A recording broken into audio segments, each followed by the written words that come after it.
스트래티지에 비트코인 420억 달러 매수 계획서 이거를 공시자료로 발표를 했습니다. 그리고 이제 또 하나 주목하는 점이 모건 스탠리에서 비트코인 현물 ETF 자체 상품을 출시를 했어요. 이런 모습들이 계속 정말 나오게 되고 계획적으로만 된다면은 이것이 저는 비트코인 가격의 하방 압력을 저지하는 지지선이 될 수 있을 거라고 생각합니다. 그리고 이제 이런 것들이 계속 나오게 되면은 기존에 있던 고래들도 매도를 어느 정도에서는 멈추지 않을까. 그게 맞물리게 되는 순간 가격이 다시 한번 크게 상승할 수 있는 트리거가 되지 않을까 생각을 하고요. 지금 시기가 조금 어렵긴 하지만 보수적으로 봤을 때도 올 연말까지만 좀 잘 견뎌내면은 앞으로 좋은 흐름이 나타날 수 있지 않을까 그렇게 생각을 하고 있습니다.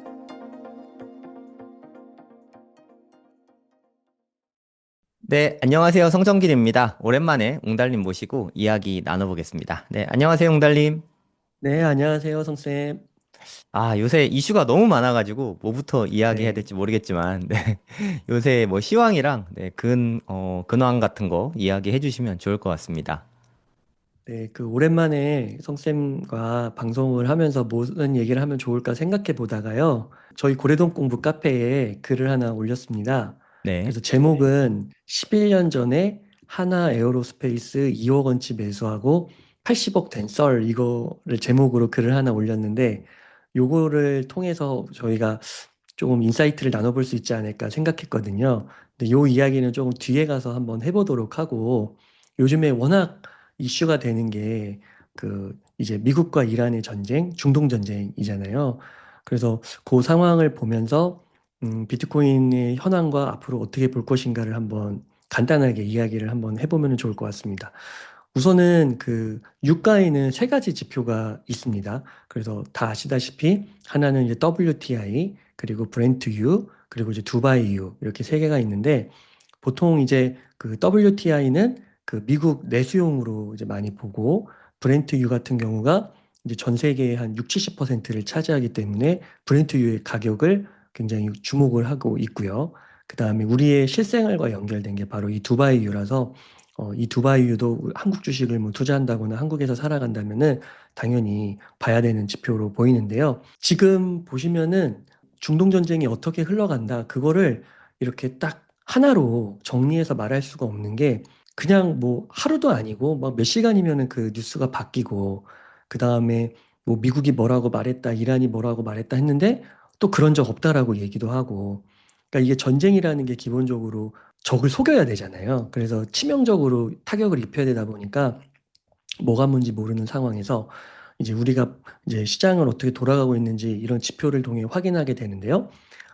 이제 봤을 때 다시금 원유 지표들이 가격이 올라가고 있습니다. 그래서 조금 떨어지면서 반등을 하는 것 같지만 또 올라가고 있고 그 전체적인 추세는 아직 확연하게 상승 추세, 그러니까 주식시장이나 뭐 비트코인이나 이런 자산시장의 호재로서 작동을 하고 있는 것 같다.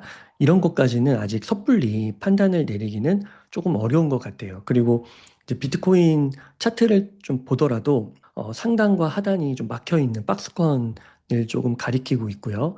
그래서 이렇게 하다가 이제 어떤 이슈가 나올지 모르는 이런 매크로 상황을 봤을 때 급락도 나올 수 있지 않을까. 또 갑자기 또 화해 무드가 되면서 급등도 나올 수 있고요. 그래서 이럴 때는 어느 한쪽에 좀 베팅을 하기보다는 좀 여유가 있다면은 어느 정도의 금액을 적립식 매수를 하는 가운데서 이제 목돈은 항상 좀 이렇게 두는 그런 것들이 조금 필요하지 않을까. 좀 조심스럽게 다가가는 게 저는 개인적으로 좀 좋을 것 같습니다. 그리고 이제 한국 시장에서는 환율이 지금 많이 거론이 되고 있죠. 그래서 1,500원을 이제 육박을 했는데요. 여담이지만 제가 한 말씀을 드리면은 제가 한 1년에서 한 1년 반 정도 전에 이 말레이시아와 싱가포르 여행을, 가족 여행을 갔었거든요. 근데 그때 이 말레이시아 환율이 그때 한 300원에서 310원대로 제가 기억을 합니다. 그리고 싱가포르는 1,000원이었거든요. 그래서 계산하기 쉽다 이렇게 생각했는데 지금 원달러 환율도 오르지만 이렇게 말레이시아랑 싱가포르 환율도 오르고 있어요.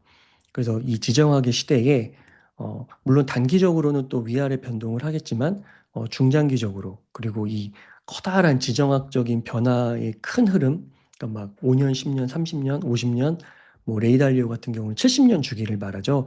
이렇게 봤을 때는 중장기적으로 이 환율의 상승을 바라보는 것이 조금 더 맞는 방향이 아닐까, 큰 방향이 아닐까 이런 생각도 좀 하게 됩니다. 그러므로 인해서 이제 비트코인을 포함한 미국 달러 표시 자산 이런 것들을 물론 한국 주식 시장이 지금 굉장히 좋은데 그 변동성이 크지만 그래도 6천을 지금 바라보면서 또 그 반등 시도를 하고 있잖아요. 좋은데 이런 가운데서도 우리가 너무 원화 자산에만 집중할 것이 아니라 달러를 항상 중장기적인 흐름에서는 원화에서 번 돈을 달러로도 이렇게 변환해 두는 게 필요하지 않을까. 그래서 차트상으로 봤을 때는 제가 봤을 때는 이제 7만 5천에서 한 7만 6천 부근에서 강한 그 매물대가 형성되어 있는 것 같고요. 그래서 우선은 이 7만 5천, 6천 이 선을, 이 구간을 강하게 뚫지 않는 이상은 이 아래에서 가격이 움직이는 거는 저는 사실 큰 의미는 없다고 보고 있고, 오히려 이 아래에서 가격이 계속해서 지지부진하다고 하면은 과거의 그 사이클대로 3년 상승 1년 하락이죠. 그러면은 그 패턴대로 지금 적용하면 연말까지 하락이 나오는 거잖아요. 오히려 그 가능성도 무시할 수 없다라고 보여집니다. 그리고 이제 7만 5천, 6천 뚫었다고 해서 또 이러면은 갑자기 또 막 10만, 12만 정고점을 향해 가는 것이냐? 아, 그러기에는 또 이 8만대에서 강한 매물벽이 있어가지고요. 그렇게 녹록지 않은 상황이긴 한 것 같다. 하지만 하락은 나올 수도 있고 안 나올 수도 있고 확률적으로 하락이 조금 높아 보이기는 하지만 그래도 전체적으로 가격 구간을 봤을 때는 저렴한 편은 속하는 것 같거든요. 예, 그래서 그런 측면을 봤을 때는 어, 여유가 되시는 분들은 소액 적립식 매수를 이어가다가 좀 큰 하락이 나왔을 때 조금 더 큰 금액을 투자하는 그런 방향이 적절하지 않을까 싶고요. 그다음에 온체인 데이터의 중에서 저는 이제 요즘에 코인베이스 프리미엄을 좀 보고 있는데요. 양수를 기록했다가 이제 며칠 사이 다시 마이너스로 돌아섰습니다. 그래서 이런 걸 볼 때 이제 코인베이스 프리미엄이 마이너스라는 거는 미국 수요가 글로벌 수요보다 상대적으로 낮을 때 나오는 거라서 이제 비트코인 현물 ETF로 유입이 거의 일주일이었나요? 많이 됐지만 연속으로 됐지만 이제 또 유출이 좀 되는 거죠. 그래서 지금은 어떠한 방향이 나왔다라고 보기는 어렵지 않을까 그렇게 생각하고 있습니다. 그래서 여기까지만 들으면은 조금 부정적인 것 같고 조금 더 이렇게 하방이 조금 압력이 강한 게 아닐까 싶기도 한데요. 그러면 이제 호재 뉴스 제가 너무 많은 뉴스가 나왔지만 그 중에 한 두 가지 정도를 보고 싶거든요. 같이. 그래서 그 중에 하나는 이제 그 스트래티지의 비트코인 420억 달러 매수 계획 발표거든요. 그래서 이거를 23일에 며칠 안 됐는데 공시 자료로 발표를 했습니다. 그래서 이 계획에 따르면은요, 앞으로 만약에 이 420억 달러가 조달이 성공적으로 된다고 하면 비트코인을 약 60만 개를 더 살 수가 있습니다. 그러면 현재 보유량이 76만 개인데 130만 개까지 더 살 수가 있다라는 것이죠. 그러면은 이렇게 정말 자금 조달이 될 것이냐, 거기에 대한 이제 분석이 보니까요, 기본 시나리오가 27년 말까지 이게 가능하다라고 보고 있어요. 그러면은 1년 8개월밖에 안 남은 거거든요. 그리고 조금 더 보수적으로 보면은 28년 중순이니까 한 2년 조금 넘는 그런 시간이라고 볼 수 있어서 예상보다 자금 조달이 좀 원활하게 보는 그런 시각들이 많이 반영이 된 것 같습니다. 과거에도 그 MSTR이 이런 계획을 발표했을 때 2030년 이후를 내다보는 시각들이 많았는데 이제 그것이 2030년 안쪽으로 그리고 계획도 100만 개에서 한 30%가 더 늘어난 수량이 확보할 수 있다라고 보는 것이죠. 그러면은 이런 흐름을 봤을 때 우리가 이 MSTI를 주목하는 이유가 그 비트코인 트레저리 컴퍼니들의 흐름을 보는 건데 물론 지금은 이제 가격이 안 좋고 움직임이 지지부진하다고는 하지만 이런 모습들이 계속 정말 나오게 되고 계획적으로만 된다면은 이것이 저는 비트코인 가격의 하방 압력을 저지하는 그 지지선이 될 수 있을 거라고 생각합니다. 그래서 MSTR이 막 비트코인을 요즘에 나오는 거 보면은 최소 몇 천 개에서 막 몇만 개를 사잖아요. 그래서 이런 뉴스를 좀 주목해 볼 필요가 있다. 그리고 이제 이런 것들이 계속 나오게 되면은 기존에 있던 그 고래들도 매도를 어느 정도에서는 멈추지 않을까. 예, 그런 것 때문에 그게 맞물리게 되는 순간 이제는 정말로 가격이 다시 한번 크게 상승할 수 있는 트리거가 되지 않을까 생각을 하고요. 그리고 이제 또 하나 주목하는 점이 그 모건 스탠리에서 그 비트코인 현물 ETF 자체 상품을 출시를 했어요. 그래서 그 이름이 MSBT인데요. 이것이 굉장히 큰 뉴스라고 보입니다. 그 MSTR의 그 CEO인 퐁 레는 이 모건 스탠리의 비트코인 현물 ETF 출시와 관련해서 이거를 몬스터 비트코인이라고 지칭을 하면서요. 별명을 붙이면서 시장에 엄청난 파급력을 갖고 올 것이라고 이야기를 했습니다. 그 이유는 뭐냐면 이 모건 스탠리 자산운용 그 총 자산 AUM 금액이 무려 8조 달러. 그러니까 1경 1,600조 원에 달하거든요. 이게 1,450원 환율이기 때문에 약 1,500원을 적용하면 더 커지겠죠. 근데 이 모건 스탠리가 이렇게 큰 자산운용 부문에서 돈을 굴리고 있는데 비트코인을 우선 좋게 보니까 그동안은 유통만 했단 말이죠. 그리고 고객들에게 그 유통되는 상품을 권했단 말이죠. 대표적으로 아이비트 같은 거, 블랙록의 상품들을 권했을 텐데 미래의 성장성이 보이니까 수익권이 보이니까 자체 상품을 출시한 것이고 그리고 만약에 자신들의 고객들에게 이제 비트코인을 권하는데 그 투자 비중을 0에서 4% 사이로 권장을 하고 있다고 해요. 그래서 폭리는 중간값인 2% 정도만 한번 적용을 해서 모건 스탠리 고객들에게 비트코인이 배분된다라고 했을 때 이게 금액이 무려 한 232조 정도 자금이 이제 이 비트코인 암호화폐 쪽으로 유입될 수 있다라고 보는 것이죠. 그러면은 이게 파급력이 얼마나 크냐? 예, 블랙록 IBT의 3배 정도 되는 수준이라고 합니다. 저희가 그 2024년에 비트코인 현물 ETF 통과됐을 때 급격한 가격 상승이 있었잖아요. 근데 그거에 3배나 큰 수준이 들어온다. 그러니까 이거는 몬스터 비트코인, MSBT라고 말할 수 있는 것이 아니냐. 그러니까 이런 이제 분석을 하고 있거든요. 그래서 이거를 이제 비유적으로 좀 이해하기 쉽게 이제 설명을 드린다면은 지금까지는 이제 비트코인 시장이 과거에는 개인들에게만 있어서 약간 동네 저수지 수준이었다면은 블랙록이 진입을 하면서 강물이 들어온 것이고요. 그리고 이제는 모건 스탠리라는 그 거대한 댐에 수문이 열리면서 바닷물까지 이제 들어오는 그런 상황이 지금 우리가 서 있는 것이 아니냐. 그리고 2026년 안에 이것이 이제 시행될 것이다. 실행이 시작될 것이다. 라고 보고 있습니다. 그래서 이런 것들을 봤을 때 MSTR도 더 공격적으로 자금 조달 계획을 세우고 앞서서 한 60만 개 정도를 더 사려고 하는 것이 아니겠느냐. 이렇게 좀 추측이 되거든요. 그래서 다시 한번 좀 정리를 하면은 이런 모건 스탠리가 유통 채널을 넘어서 이제 상품 발행사로 참여를 하는 거. 그래서 이런 것들을 조금 보게 된다면은 지금 시기가 조금 어렵긴 하지만 그래도 잘 견뎌낸다면 만약에 패턴대로 했을 때 이제 얼마 남지 않았잖아요. 그래서 보수적으로 봤을 때도 올 연말까지만 좀 잘 견뎌내면은 앞으로 좋은 흐름이 나타날 수 있지 않을까 좀 그렇게 생각을 하고 있습니다. 그 다음에 이제 앞서서 제목으로만 좀 보여드렸던 하나 에어로스페이스를 2025년에 사서 2026년에 이제 매도한 이야기를 조금 한번 나눠보려고 하는데 이게 이제 온라인에서 돌고 있습니다. 그래서 이게 물론 이제 진짜인지 가짜인지는 조금 더 팩트 점검을 해야 될 텐데 우선은 그 진짜라고 우리가 한번 가정을 한 다음에 한번 보면은요.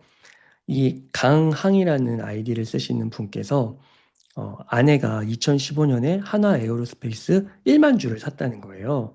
그리고 그거를 이제 최근에 다 매도를 하셨습니다. 근데 그 이유가 뭐냐면 아들과 딸이 장성해가지고 미국으로 유학을 가게 됐는데 그 아들과 딸과 같이 가기를 원했던 것이죠. 가족이. 그래서 가족이 건강하게 함께 지내는 것이 저에게는 가장 큰 행복이기 때문에 이 기회에 유학을 가는 기회에 가족들이 다 같이 떠나자. 그러면 이제 좀 돈이 필요할 거 아니에요. 그래서 이 11년 동안 갖고 있던 한화 에어로스페이스를 전부 정리하고 미국으로 함께 가기로 했다. 이렇게 얘기를 하셨는데 그 계좌 인증을 하셨어요. 그랬더니 여기 보니까 약 4,000%, 그러니까 40배, 41배가 되신 거죠. 그래서 여기 보시면은 매수 단가가 22,000원 정도 되는데 여기를 1만 주를 샀으니까 한 2억 정도 사셨던 것 같아요. 근데 그게 이제 한 80억 정도가 되신 거죠. 그래서 이 이야기를 한 게 이제 받- 와닿아가지고 제가 이제 요것만 이제 보고 제가 이제 하나 에어로스페이스의 주가 흐름을 한번 본 거예요. 이 11년 동안 어떻게 움직였는지. 그래서 이렇게 분기 단위로 제가 봤더니 최근에 엄청나게 올랐더라고요. 최근에 한 5년도 아니죠. 뭐 한 요즘 보면은 한 2, 3년 사이일까요? 진짜 엄청나게 몇십 배 오른 것 같아요.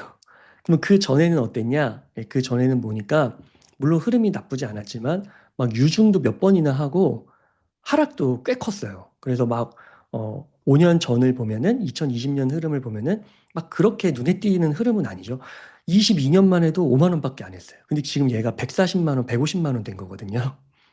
그러니까 엄청난 건데 얘 2015년에 사셨다고 했잖아요. 그래서 2015년에 보면은 한 이쯤 2만 2천 원이니까 이쯤 사신 것 같아요. 이쯤 샀는데 여기에서 거의 한 두세 배 올랐다가 하락을 하고요. 다시 또 한 두 배가 됐다가 원금 이하로 마이너스도 되고요. 그 다음에 또 올랐다가 왔다 갔다 하다가 이제 결국 최근 진짜 이런 엄청난 부를 얻게 된 거는 최근 한 2, 3년 동안 이게 이루어졌다라는 것이죠. 그래서 저는 뭐 이제 비트코인이 이제 앞으로 10년 안에 이렇게 40배 오를 거냐 그거는 아닐 것 같아요. 그렇게 막 엄청나게 40배 정도까지는 아니더라도 그래도 한 뭐 5배, 10배 정도는 충분히 노려볼 수 있지 않을까 그런 생각을 갖고 있거든요. 그리고 그게 지금 저희가 어떻게 보면은 하나 에어로스페이스가 2016년부터 한 2020년 때까지 겪었던 그런 흐름, 왔다 갔다 하는 흐름, 원금 이하로 마이너스도 되고요. 흐름이었다면은 이 비트코인 암호화폐 시장은 주식 시장의 몇 배로 속도에 흘러간다고 하잖아요. 그래서 지금 잘 버티면 뭐 올해 말이든 내년 초에 한번 큰 상승을 맛보면서 이 하나 에어로스페이스가 최근 2, 3년 동안 누렸던 요런 큰 상승을 비트코인도 맞을 수 있지 않을까. 그리고 지금 자산 토큰 하나 스테이블 코인도 굉장히 지금 좋거든요. 클래리티 법안도 99% 합의가 끝났다고 하고. 그래서 그런 것들을 보면서 조금만 더 인내를 하면 좋지 않을까. 예, 그런 생각을 좀 해보았습니다. 네, 좋은 말씀 너무 많이 해주셨네요. 네, 몇 가지 좀 질문 좀 드릴게요. 네. 어, 제가 알기로는 그래도 AUM 측면에서 블랙락이 세계 최고고 그 뱅가드가 2위로 알고 있는데 모건 스탠리가 아이비트보다 더 많은 자금을 비트코인으로 끌어올 수가 있을까요? 네, 그래서 그 부분이 진짜 실제로 까보기는 해야 될 것 같은데요. 네. 근데 이제 그 블랙록 같은 경우는 이제 제 생각에는 블랙록 같은 경우는 이제 자산운용사 그 부분이고 그리고 이제 물론 비트코인 모건 스탠리 쪽에서도 자산운용하는 부분에서의 그 총자산이 한 8조 달러로 보고가 있는데 이 모건 스탠리는 그 은행으로 분류가 됐을 때 규모가 훨씬 크다라고 볼 수도 있는 것이죠. 그래서 음. 그 고객 저변에 있어서는 블랙록보다도 넓지 않을까 그런 생각을 하게 되거든요. 그래서 이제 그런 측면에서 봤을 때는 블랙록의 아이비트로 들어오는 금액보다 더 큰 규모가 들어올 수 있지 않을까 예, 그렇게 음. 생각이 됩니다. 네. 이렇게 되면 네, 정말 완전 대박이긴 하겠네요. 네. 네, 그리고 그 MSTR 관련해서 저도 최근에 3월 달에만 MSTR에서 비트코인 매수한 게 4만 4천 개더라고요. 어, 한 달 동안 매수한 게 4만 4천 개. 그리고 올해 매수한 것만 해도 9만 개더라고요. 네, 매수하는 물량이 어마무시한데 지금 이게 음, 대부분의 자금이 아시다시피 그 STRC 통해서 스트레치 통해서 자금을 유치를 하고 있잖아요. 지금 네, 뭐 디바이던드가 한 11.5%까지 올라갔고 제 생각에 앞으로 한 12%까지는 계속 올릴 것 같거든요. 이게 계속 네, 자금 유치를 해야 되니까. 그러면 사실 이게 꼭 장점만 있는 건 아니잖아요. 위험성도 분명히 있고 그동안에 그러니까 스트레치 나오기 전에 STRC 나오기 전에 자금들은 제가 알기로 뭐 이자율이 되게 미미했거든요. 전환사채라서 뭐 1%도 안 되는 되게 저리로 싸게 자금 조달을 했었는데 사실 12%에 육박하는 물론 배당금이긴 하지만 그게 좀 싼 금액은 아니잖아요. 싸게 빌려오는 돈은 아닌 것 같은데 음, 그 부분에 대해서는 리스크가 없는지 그 부분은 어떻게 생각하세요? 네, 리스크가 있을 것 같습니다. 그 음. 비트코인은 아니기 때문에 리스크가 네.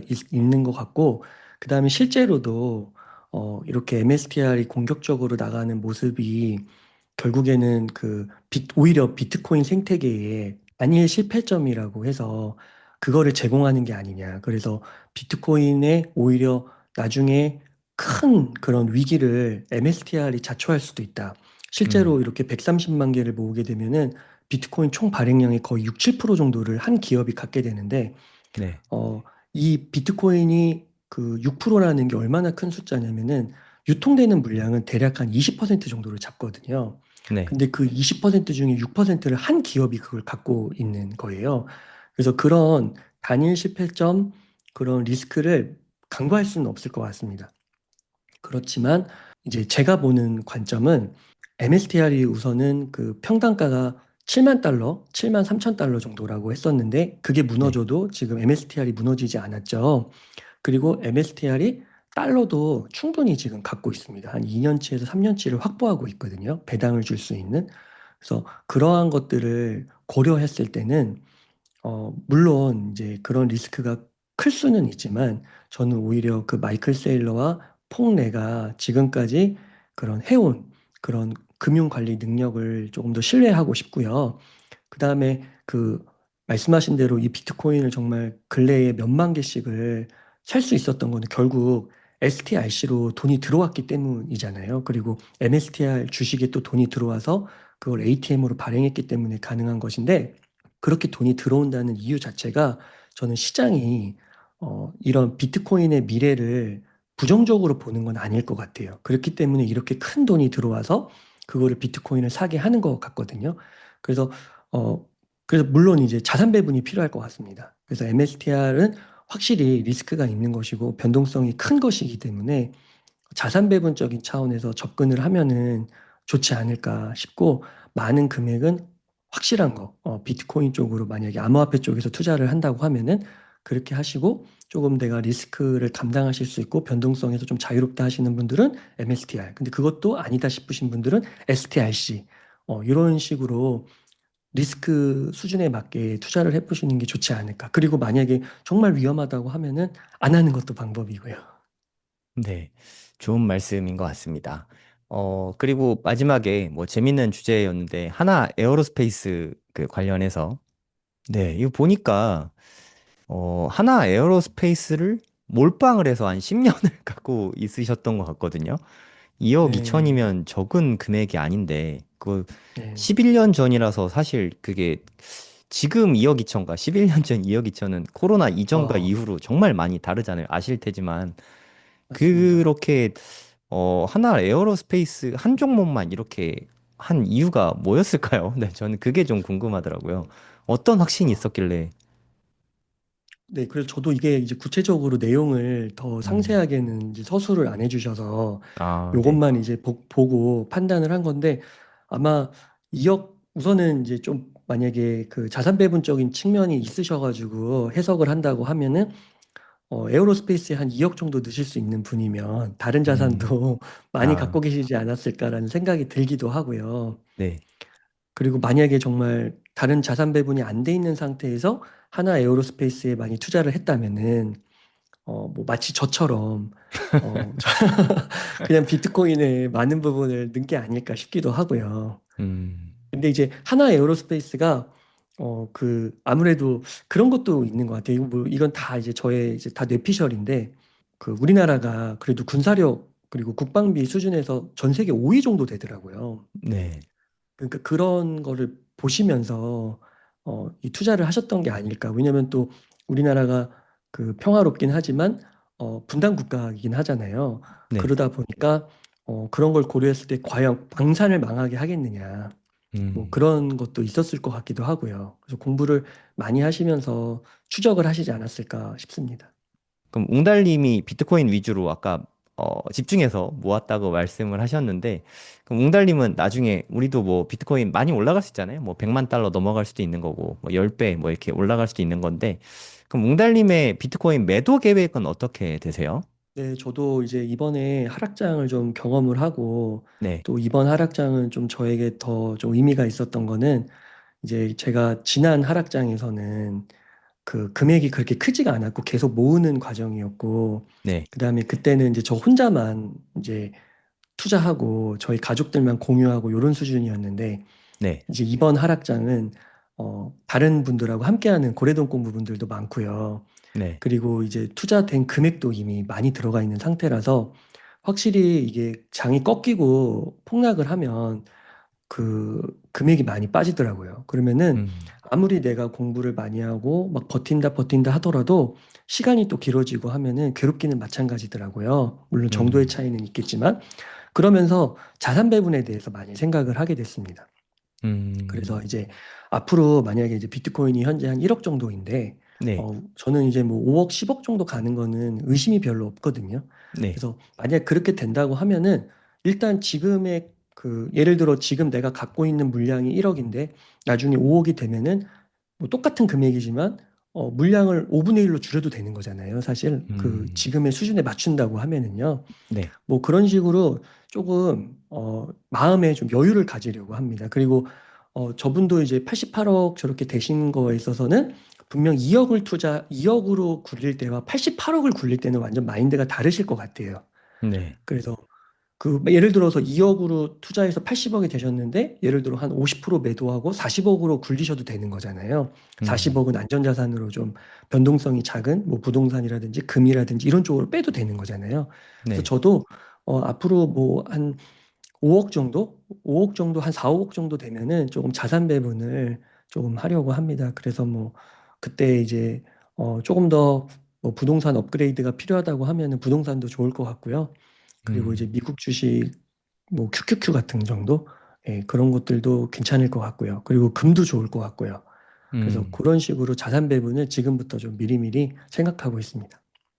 네, 금 얘기 안 그래도 좀 여쭤보려고 했는데, 최근에 5,600달러까지 그 최고점이 올라갔었더라고요. 금 같은 경우에. 그리고 네, 지금 보통 금은 대표적인 안전자산이라서 지정학적 이슈가 불거지면 가장 열심히 오르는 게 금이었거든요. 근데 네, 최근의 모습은 오히려 비트코인은 그래도 반등을 하는데 금은 떨어지는 좀 제가 느끼기엔 좀 기현상이거든요. 이 원인은 네. 어디에 있다고 보시나요? 이제 그 우선은 이제 금값이 많이 올랐던 거가 하나의 그 트리거 매도하고 싶은 그런 마음을 조금 불러일으킨 게 아닌가 싶기도 하고요. 어제 서클도 네. 약간 비슷한 느낌이긴 한데요. 서클도 음. 어제 하루에 20% 정도 빠졌거든요. 네네. 너무 단기간에 100% 넘게 올라가지고 음. 그래서 우선 많이 오른 게 조금 그런 거 단기간에 그런 부분이 있는 것 같기도 하고 그다음에 저는 이제 개인적으로 생각할 때는 그 물론 이제 금이 지정학적 자산으로서 이게 내러티브가 형성되어 있다고는 하지만 단기적으로는 그 내러티브는 언제든지 좀 깨질 수 있다라고 생각을 합니다. 네. 그래서 뭐 이 정도 조정은 지금 조정이 그래도 막 그렇게 큰 게 아니라 한 2, 30% 조정이지 않습니까? 그래서 그 네. 정도는 뭐 많이 상승한 거에 비하면 언제든지 나올 수 있는 조정이 아니었을까 싶습니다. 음. 그럼 뭐 지정학적 이슈는 좀 별개로 하고 금이 좀 많이 올랐기 때문에 조정받은 것 같다. 그렇게 보는 게 오히려 타당할 수 있겠네요. 네네네. 그리고 제 요즘 걱정 중에 하나가 초반에 환율에 대해서 많이 말씀을 해주셨는데 요새 네. 지금도 뭐 오르락 내리락 하지만 지금도 한 1,500원 선에서 왔다 갔다 하고 있거든요. 네. 아, 환율이 그러니까 뭐 아까 말씀하셨지만 말레이시아나 싱가포르 이렇게 화폐에 비해서도 원화 가치가 떨어지고 있는 건데 네. 삼성전자랑 SK 하이닉스 잘 나가고 있다고 하는데 원화 가치는 왜 이렇게 떨어지는 걸까요? 이유가 뭔가요? 그래서 우리나라의 그런 이제 기업의 그 산업의 구조 자체가 좀 네. 대기업 중심의 수출 기업 중심인 것 같습니다. 그래서 음, 실제로 우리나라 경제의 실물 경제는 굉장히 어렵다고 하잖아요. 네. 왜냐하면 아무리 삼성전자와 SK 같은 대기업이 잘 나간다고 해도 고용의 8, 90%를 차지하는 거는 중소기업이라고 할 수가 있고, 네. 그다음에 그런 기업들이 거의 99%라고 봐야 된다고 하거든요. 네. 그러면은 그리고 이제 주식 이 코스피에 상장된 것 자체가 굉장히 우량한 기업이기 때문에 상장이 될 수 있는 거고 네. 그 이제 그리고 그런 기업에 고용될 수 있는 사람은 굉장히 소수라는 거죠. 음, 그래서 그 주가와 이런 달러의 흐름과 뭐 경제 전반적인 사정, 환율 이런 거는 약간 또 그 중간에 연관성이 물론 없진 않겠지만 또 연관성이 그렇게 깊지는 않은 것 같습니다. 그래서 음, 삼성전자와 SK하이닉스가 굉장히 좋은 기업이긴 하지만 그것이 곧 환율이고 국가의 뭐 근본을 지표인 환율과 연관된다 이렇게 또 보기도 어렵지 않을까 예, 그런 생각을 하게 되고요. 결국에는 그 원화 가치의 그 경쟁력, 그 국가의 전체적인 펀더멘털 한 측면에서 삼성전자와 SK하이닉스가 그렇게 매출이 잘 되고 당기 수익이 높아진다 하더라도 연간 그 국가 성장률은 지금 뭐 0%, 1% 정도밖에 안 된다고 하잖아요. 앞으로는 음, 0%에서 마이너스로 간다. 이런 좀 충격적인 보고도 있어가지고 그러니까 그런 것들을 전반적으로 고려했을 때 그리고 최근에 이제 우리나라가 그 두바이유에 한 80%를 의존한다고 하는데 거기에서 또 지금 엄청난 그 일이 터지고 했고요. 그래서 네. 오브제도 막 실시한다고 하더라고요. 실시할 거라고.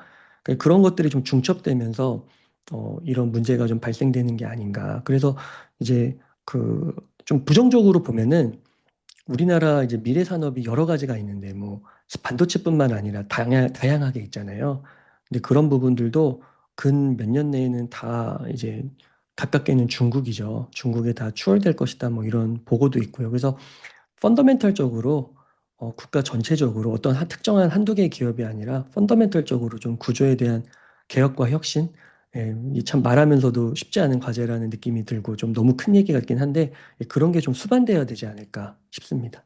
그래서 그 환율을 그 한 10년치를 보면은요, 이게 하루하루를 보면은 이제 이렇게 금방금방 이렇게 별로 이렇게 큰 효과가 없는 것 같은데 저도 이제 미국 환율을 한 10년치를 이렇게 두고 보니까요. 한 30%가 올랐더라고요. 그러니까 우리나라 환율이 한 1,100원, 1,200원 수준에서 1,500원이 된 겁니다. 그러면 앞으로 하루하루는 모르겠지만 한 5년, 10년 봤을 때는 또 환율이 또 한 30% 오른다고 하면은 한 2,000원에 가까워지지 않을까. 예, 그런 생각도 하게 되고요. 그래서 그런 것에 대비하기 위해서 너무 원화 자산으로만 갖고 있으면 안 될 것 같고, 예, 달러 표시 자산을 오히려 더 많이 좀 비중을 감아야 되지 않을까, 예, 생각합니다. 네, 사실 제 개인적인 의견입니다만, 최근에 코스피 상승은 아까 우리가 이야기했던 삼성전자와 SK하이닉스 사실 둘이 하드캐리 했다고 생각을 하거든요. 네, 반도체 경기는 다들 아시겠지만 사이클이 있잖아요. 사이클이 지금은 어마어마한 상승 국면인데 이게 언제가 됐든 뭐 2년 후일지 3년 후일지 모르겠지만 분명히 꺾이게 될 거거든요.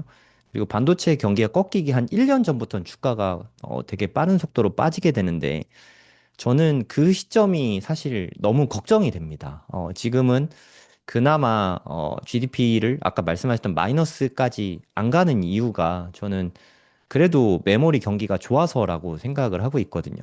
네, 실물 경기는 사실 마이너스로 들어선 지 저는 꽤 됐다고 느끼고 있어요. 음. 그러면 그 이후에, 네, 만약에 삼성전자랑 SK 하이닉스마저 경기가 꺾이게 되면, 그 이후에 우리나라의 경쟁력은 어디서 좀 찾아볼 수 있을까요? 예, 그래서 뭐 그 부분이 정말 엄청난 숙제고, 저도 이제 관련된 보고서나 뉴스나 책들을 이제 보려고 하는데, 네. 사실 솔직히 뚜렷한 그런 손에 잡히는 솔루션은 별로 없는 것 같아요. 근데 이제 음, 좀 기대를 해볼 수 있는 게 그나마 이제 좀 추상적이긴 한데 로봇인 거죠. 그래서 음, 로봇 같은 걸로 인해서 생산성을 급격하게 올리는 방향, 예, 그런 쪽으로 이제 이야기가 조금 되는 것 같습니다. 예. 음. 그리고 요즘에 되게 논란이 많이 되고 있는 부분이기도 한데, AI 때문에 기존 일자리가 많이 없어지는 건 이건 뭐 팩트니까. 근데 누군가는 그렇게 돼서 뭐 경기가 안 좋아질 거다, 일자리가 줄어든다라는 의견도 있는 반면에 AI 덕분에 수많은 일자리가 오히려 창출될 수도 있다, 이런 의견들도 있더라고요. 웅달님은 어느 쪽에 좀 설득력이 더 많이 느끼시나요? 예, 아유, 너무 이게 어려운 질문들인데요. 음, 예, 그게 참 어려운 것 같은데, 그래도 단기적으로는 충격이 좀 있지 않을까요? 음, 예, 단기적으로는 아무래도 좀 실직의 위험이 많을 것 같고, 이제 네. 좀 시간이 지나면서 일자리가 점점 창출되지 않을까. 예, 뭐, 그 정도. 예. 네, 저도 좀 비슷한 의견인데, 시간이 지나면 우리가 생각지도 못했던 직업들이 상당히 많이 탄생될 거라고 생각을 하거든요.